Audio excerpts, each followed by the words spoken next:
राष्ट्रवादीच्या बैठकीत दोन बड्या नेत्यांमध्ये खडाजंगी झाली। त्यानंतर छगन भुजबळ रात्री उशिरापर्यंत भाजपच्या बड्या नेत्यासोबत काय करत होते, नेमकी प्रकरण काय आहे, थोडक्यात जाणून घेणार आहोत। नमस्कार, मी परमेश्वर निकम आणि तुम्ही बघतायत आता बोल। मंडळी, काल राष्ट्रवादीची बैठक पार पडली। विशेष म्हणजे या बैठकीमध्ये दोन नेत्यांमध्ये जोरदार खडाजंगी झाल्याचं बोललं जात आहे। मात्र या नेत्यांनी त्यांचं खंडन करताना कुठल्याही प्रकारे खडाजंगी झाली नाही, मी फक्त आवरण्यास त्यांना सांगितलेलं होतं, आवरतं घ्या असं बोललो, इतकंच काय आहे ते समोर आलंय। विशेष म्हणजे भाजपच्या नेत्यानं स्वतः कबुली केली की रात्री उशिरापर्यंत छगन भुजबळ हे माझ्यासोबत होते।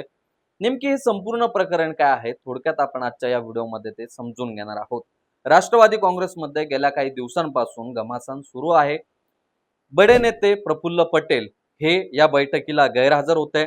सुनील तटकरे असतील किंवा प्रफुल्ल पटेल असेल, यांच्याविषयी आपण जर बघितलं असेल तर सतत यांच्यावरती टीका होताना आपल्याला बघायला मिळते। ते टीकेचं ते खंडन करतानाही बघायला मिळतात।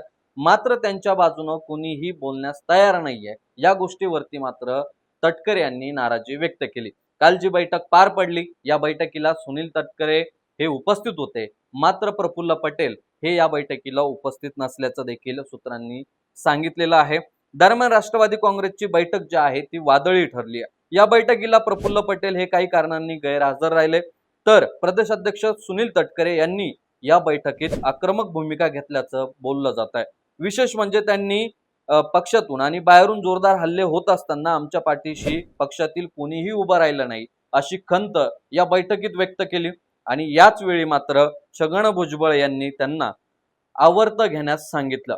विशेष म्हणजे छगन भुजबळ ज्यावेळी त्यांना हे बोलले, त्यानंतर मात्र दोघांमध्ये जोरदार खडाजंगी झाल्याची माहिती सूत्रांनी दिली। विशेष म्हणजे त्यांच्यामध्ये याच मुद्द्यांवरून जोरदार वाद झाला की आमच्या बाजूने तुम्ही किंवा पक्षातील इतर मंडळी का बोलत नाही, तर त्यावरती छगन भुजबळ यांनी सांगितलं की तुमच्या संदर्भामध्ये बोलायला असं काही नाहीये किंवा त्या मुद्द्यांचं खंडन करणं देखील योग्य नाहीये, असं एकंदरीतच चर्चा झाल्याचं सांगितलं जात आहे। तर त्यानंतर या गोष्टींचा जो वाद आहे तो झाला की माध्यमांनी जेव्हा विचारलं तेव्हा मात्र छगन भुजबळ यांनी सांगितलं की त्या बैठकीमध्ये मी सुनील तटकरे यांना फक्त आवरतं घेण्यास सांगितलं होतं, आमच्यात कुठलाही वाद झाला नाही असं छगन भुजबळ यांनी सांगितलंय। तर दुसरीकडे रात्री उशिरापर्यंत भाजप नेते जे आहेत त्यांच्यासोबत छगन भुजबळ होते। हे खुद भाजप नेत्यांनीच कबुली दिली की छगन भुजबळ हे रात्री उशिरापर्यंत माझ्यासोबत होते, असं थेट भाजप नेते चंद्रशेखर बावनकुळे यांनी सांगितलंय। हो, दुसरं तिसरं कोणी नाही, तर स्वतः भाजपचे प्रदेशाध्यक्ष आणि मंत्री चंद्रशेखर बावनकुळे यांनीच मान्य केलंय की रात्री उशिरापर्यंत छगन भुजबळ हे माझ्यासोबतच होते। त्यामुळे राष्ट्रवादीमध्ये असं कुठल्याही प्रकारची खडाजंगी किंवा वाद झाला नाहीये। तसं झालं असतं तर त्यांनी माझ्या कानावर घातलं असतं, असं देखील त्यांनी सांगितलेलं आहे।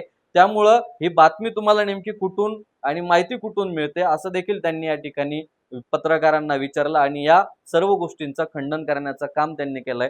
मात्र आता राज्याच्या राजकारणामध्ये चर्चा सुरू झाली आहे की राष्ट्रवादीत जेव्हा काही होतं त्याचं स्पष्टीकरण भाजप नेते का देतात, भाजप नेते त्या गोष्टीत रस का घेतात, आणि याच गोष्टीवरून आता जोरदार चर्चा रंगली आहे की राष्ट्रवादीची सर्व सूत्रे हे भाजपच्या हातात आहे का, राष्ट्रवादीत काय घडतंय हे ठरवणारे भाजप नेते आहेत का, असंच एकंदरीत चर्चा सध्या जोरदार सुरू आहे। एकंदरीतच मित्रांनो, तुम्हाला नेमकी या संपूर्ण प्रकरणाविषयी काय वाटतंय कमेंट बॉक्समध्ये जरूर कळवा। व्हिडिओ आवडल्यास लाईक शेअर करायला विसरू नका। धन्यवाद।